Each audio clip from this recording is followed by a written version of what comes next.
Vous saviez qu'un enfant qui va à la crèche apprend plus vite à parler? Ou que les mères qui réduisent leur activité, voire qui cessent de travailler pour élever leur enfant, perdent 30% de salaire 5 ans après la naissance? Les places en crèche sont à l'origine d'inégalités, mais avant d'entrer dans le vif du sujet, commençons par le commencement. Quand un enfant naît, ses parents ont droit à un congé. Un congé maternité de 16 semaines pour le premier parent et un congé de 28 jours pour le second, pendant lesquels ils vont garder leur enfant à la maison. Puis, passé cette période, ils ont le choix entre plusieurs options. Premier cas de figure, garder eux-mêmes leur enfant jusqu'à son entrée en école maternelle. Ils doivent pour cela arrêter de travailler ou réduire leur activité. Ils peuvent alors percevoir, pendant 6 mois pour un premier enfant, une indemnisation. Deuxième cas de figure, ils peuvent aussi confier leur enfant à un assistant parental ou à une crèche. Dans ce cas-là, ils percevront des aides plus ou moins importantes selon leurs ressources. Le reste à charge sera plus élevé pour un couple aux ressources élevées que pour un parent seul avec de faibles ressources. L'objectif avec ces aides est de permettre aux parents de continuer à travailler. Et est-ce que ça marche? Le problème, c'est que les familles ne sont pas sur un pied d'égalité. Si on compare les ménages aisés et les plus modestes, on voit que les premiers ont davantage recours aux crèches et aux assistants parentaux. Et la comparaison peut aussi se faire entre les familles.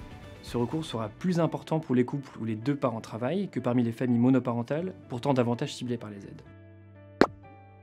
Cela montre bien qu'il existe d'autres obstacles. En France, on manque de capacité d'accueil.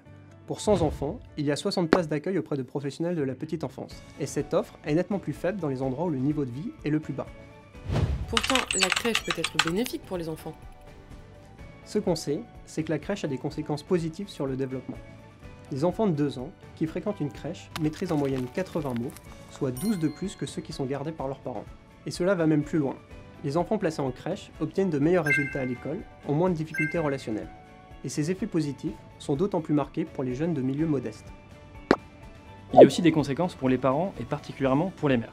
Ne pas avoir de place en crèche creuse les inégalités de genre.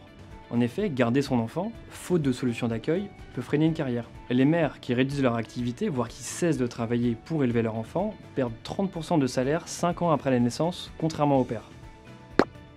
Une piste d'amélioration serait donc d'inciter à créer des places de crèche là où l'offre fait défaut, et de soutenir l'accès à la garde pour les ménages modestes, en réformant les aides monétaires, comme c'est prévu par une loi adoptée récemment, pour, à la fin, corriger en partie les inégalités qui se construisent dès le plus jeune âge.